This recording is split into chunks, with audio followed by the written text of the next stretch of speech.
إِنَّا أَعْطَيْنَاكَ الْكَوْثَرَ. We've given you the greatest, the most abundant good. You look around and you see the suffering and you say, fine, I can understand this, but I can't understand that one. Why do they have to keep on going through this? What's the point of these children suffering? You go back to the fundamental principle. إِنِّي أَعْلَمُ مَا لَا تَعْلَمُونَ. When the angels asked Allah, أَتَجْعَلُ فِيهَا مَنْ يُفْسِدُ فِيهَا وَيَسْفِكُ الدِّمَاءِ. Ya Allah, we've already seen what happens when fallible beings are given the earth. Are you going to go ahead and create a human race now where they will spread corruption and they will kill one another and spill blood? SubhanAllah, the angels didn't even see Adam yet. They knew it. That fallible creatures will wreak destruction and havoc when they have power. They knew it. They didn't wait for a quote that absolute power absolutely corrupts. They knew it. And what was Allah's answer? إِنِّي أَعْلَمُ مَا لَا تَعْلَمُونَ. I know what you don't know. Allah could walk them through, perhaps one or two people, and show them how each and every single thing that happened to them, that there was a wisdom for it. But at the end of the day, sometimes things are not going to make sense, even to the malaika, even to the angels. When you establish that foundation, إِنِّي أَعْلَمُ مَا لَا تَعْلَمُونَ, who judges to what extent someone should suffer? Who knows the present and future implications of suffering in an individual or community or country's lives? Who knows? Who can actually dissect all of that? Who can trace all of that and experiment on each person and derive the positives and the implications and how it's affected this and how it's affected that person and that situation and what it will do in the future? Who knows all of that? Nobody. So if you can come to the terms that I can't understand when something small happens to me, relatively small, that I interpret as a hardship happens to me, I can't understand that, but I trust Allah's wisdom. Then why can't I trust Allah's wisdom when something major happens that I don't understand? What are the variables? What are the parameters that you're going to accept? Was it not an issue in Palestine? It wasn't an issue in the Central African Republic, the Rwandan genocide, Bosnia, none of that was an issue, the Holocaust, but this one's an issue? You have to establish a foundation. And that foundation is, Allah knows what I don't know. And I'm comfortable with that. I'm comfortable with that. I'm assured with that. But I do know one thing. Allah is perfect.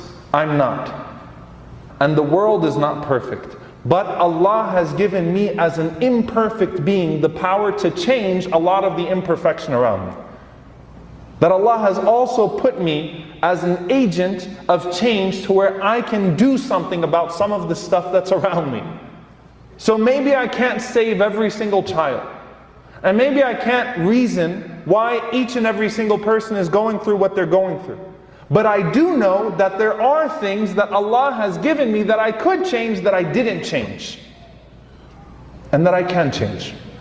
And subhanAllah, by and large, evil exists in the world when it's allowed to exist. Corruption exists in the world when people who claim to not be corrupt don't do anything about it. So that's where we put ourselves. And subhanAllah, there's a powerful quote where a man once said that I wanted to ask God why He allows oppression and evil and suffering and poverty in the world. But I was afraid He might ask me the same question. You will not ask Allah about His plan. You will not ask Allah about His judgment. Nor will you project your failures as humanity on Allah, or your failures as an ummah on Allah, or my failures as a Muslim or a human being on Allah.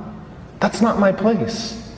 I can do what I can do, and I can be assured that the rest is within His ultimate plan, and that nothing, no transgression in this world, no oppression will go unchecked. Wallahi, each and every single one of these dictators, each and every single one of these oppressors will pay the price for their oppression. No doubt about it. The UN is not God. The US is certainly not God. They're not going to call anybody into account, but Allah will.